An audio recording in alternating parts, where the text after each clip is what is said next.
Up next, we got another one from the Lapeef Network, where patriarchy gets exposed, and Sweeney calls out the real reason men took control, whatever that means. Let's check it out. Go look it up. No, I already looked it up. That's why I'm asking you. Do you have any additional information? Because I when I say stuff, people know me. I'll bring a book like this book right here. So when you could talk so fluently like you talking, I want to know your source of reference outside of Google and ChatGPT. What bodies of work, what publications, since you're pretty intellectual, asking you for literature shouldn't be so far-fetched with the name you got. So if you're pretty intellectual, I would love to know some literature where I can read to further what you're talking about. And if you can't provide it like that, then you just talking. You ain't got it. You ain't got it. First of all, don't be disparaging ChatGPT, my nigga. Like, ChatGPT is a way to source the codex of information that the human race has. Not every, but most people, especially in America or first world countries, have a device in their hand that has complete access to all human knowledge as we know it. And ChatGPT is just a manifestation of that. If you ask ChatGPT to source its information, it can source it for you, and you can look at the sources that ChatGPT pulled the information from. So I'm kind of getting tired of people saying that type of stuff, like books or some type of superior form of obtaining knowledge is archaic, to be honest with you. I'm not lazy at all. I got plenty books. Do some work. I read. I ain't find what you talking about. So I'm asking you. Maybe you could point me in another direction. Because when I read my history, I don't find that shit. That's not the right books. How is it possible for men to enact these things if they weren't in the position of leadership for so many times and periods? If we were just not in leadership, how's that possible? That's all I wanted to add to that. And I'll pass. She's not gonna answer. Go ahead, Sweeney. No, I'm sorry. Oh my God. I'm sorry. You said how if they weren't in leadership? Yeah, because your stick is that you continue to try to denounce that men are not being leaders. in a leadership position does not denote you being a leader. Do you understand how many people attain leadership position just because of nepotism? Literally, that's irrelevant. Like, you asked a question. People's perspective of nepotism, I know it's limited because the fathers have been removed from the home. So the idea of legacy, especially in the black community, has also been removed from the home. Mothers understand nurturing. It's not to say that they're bad, but they're just one small piece of the puzzle where when you think about how to survive in life, usually the father passes that down. It is relevant. It is.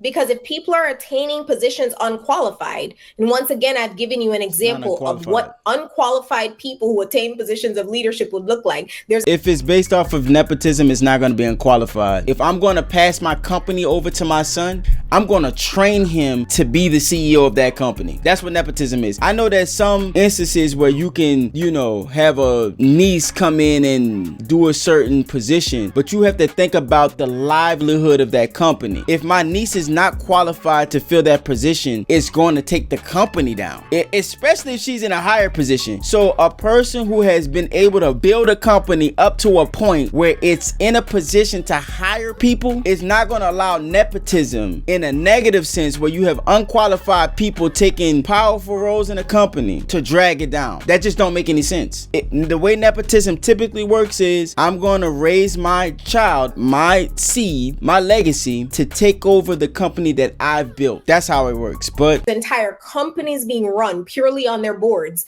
because the CEO is ill-equipped to actually run that company, and they just got the position because their daddy created the company or their grandfather created the company. So you're saying, how do men hold positions of leadership when they're unqualified to be leaders? Simply because we live in a patriarchy, and it's an assumption because you're a man, you're more qualified for leadership. That is the simple answer. That wasn't my argument, but I know your white people like you answer questions is very interesting because you've done this throughout the broadcast. You interject things that are not necessary to build upon the argument, in my opinion, and you just did it a moment ago. So you introduce things like nepotism. Nepotism, regardless of if it's integral or not, is still within a structure. And this is why I think that we miss each other. Leadership doesn't have to be ethical, in your opinion. You're not the qualifying body that determines what leadership looks like. That's the issue that I continue to have from how you're pitching this. And sometimes a lot of women do this. You guys want to sit here and quantify what you believe should be the moral fiber behind it. And this now saying for you to say someone that you've never facilitated on that level is not qualified is blasphemous. How do you know that? No, I'm assuming. I don't know. You're making an assumption. Like I'm sure you're making a lot of assumptions yourself. There is no way to stand. No, I'm just saying it should be, and I'm giving. I've not assumed a thing about Let you. him talk. I'm giving some level of respect to just assuming you know what you may be talking about to some degree, but you try to dismantle it by pulling apart frame. And I don't know why we can't build upon that. Men, integral men on this panel, I will believe would say things are right or wrong, but it does not remove the fact that it is. And for whatever reason, when we're talking to women, you guys want to say, well, it's not proper. That's irrelevant. That's not the argument. The argument is that it exists. So there's things that are artificial. We can argue that if that's where we want to go with it, but that's not what we're arguing. We're arguing leadership. So whether leadership is integral, whether it's moral, whether it's functioning, it is. And I asked you a question before you and Illa had your exchange. Point me out a society that exists, that is thriving, that is functioning. You use the word utopia. And that just furthers my point. It doesn't exist. Everything you're going to point to from the past is always going to derive from men enacting structure. That's not going to go away.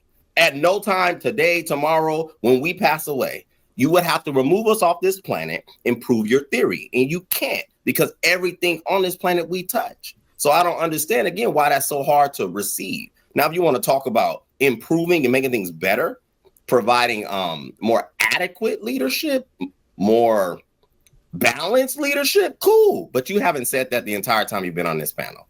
And I'll laugh. Yes, I have. Yes, I have. I said it should be the person who's qualified. I quite literally said that. You contradicted yourself by saying you think they should be equal. You said you think men and women should be equal. It should be based off merit regardless of gender. That is egalitarianism. That's what I said. That's not a contradiction saying it should be equal. Like, I'm not saying equals 50% women, 50% men. That's not what I said. I said it should be based on qualification. That is not if men are better, then you shouldn't have a problem. That is not a contradiction, Humble. I didn't say so. If men are better, you said I contradicted myself. That would not be the definition of a contradiction. Okay, we got it. Yes. And if men are better at most things, then you shouldn't have an issue. Men are not better at most things. Yes, they You're are. not even better at having this conversation right now. Oh, absolutely better than you having. That's your opinion. That's not a fact. Listen. I mean, even men are better at being chefs than women. And women are known to be the ones that cook. You know that, right? You can look that up. 94% of the men that are the top chefs in the world. You can look it up there right now. It's patriarchy. Yeah, so get in the kitchen, Humble. So what I'm saying is that you said you wanted. Oh, what this was supposed to be. Every time somebody make a point, it's just laughed off and dismissed. Like, that's crazy. Yeah. Oh yeah, I forgot. Sweeney, you up now? After you want to JR. So we can read these super chats after Sweeney. I kind of want to tie two things together, right? I kind of want to tie something that Pretty Intellectual said and something that Illa said.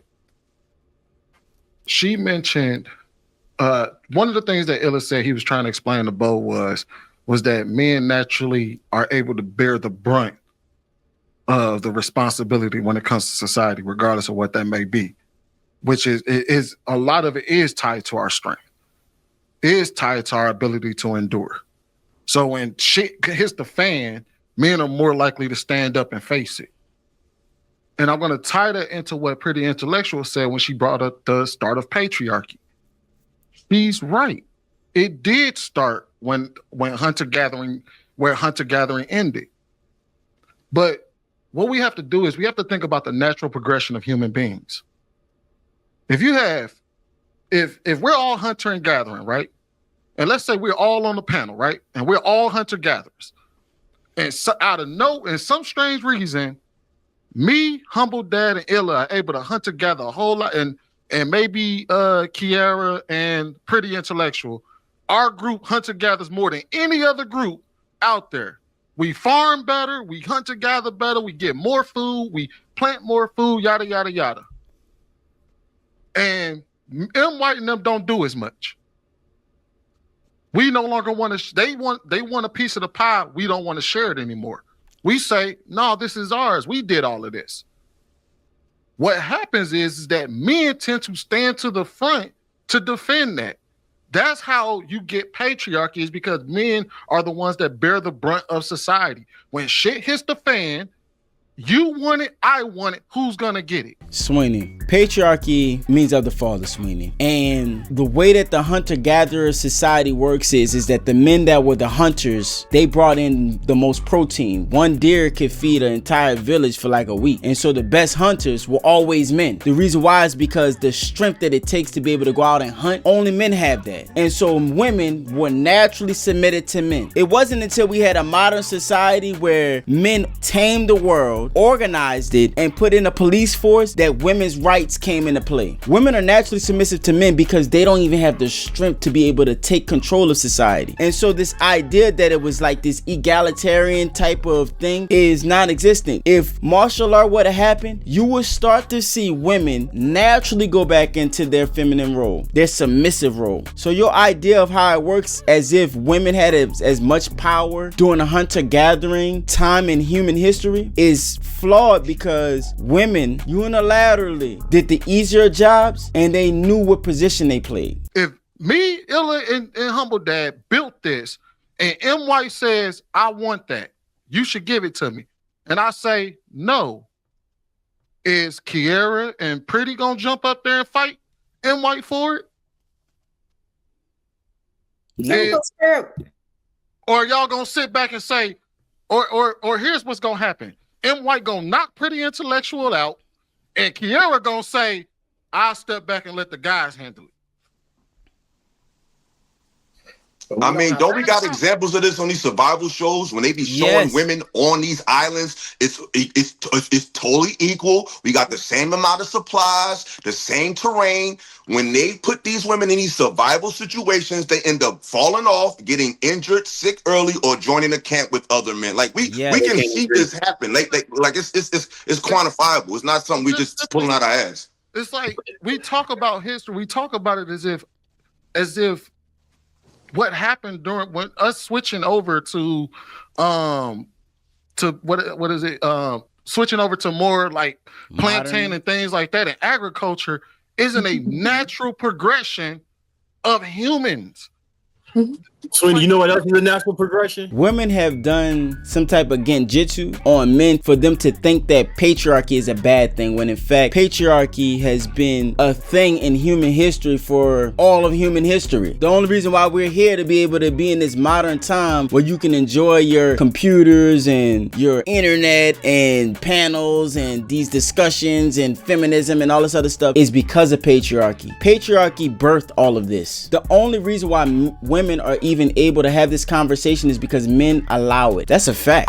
Everybody shut the fuck up. Hey, shut the fuck up. Let me tell you something right now. If you made it this far, check out the video we just did where Charleston White says that he prefers hoes over women, and women comes with morals and standards, so he just rather have some fun. The panel debates it on Room 9, so that's what it is. Check it out.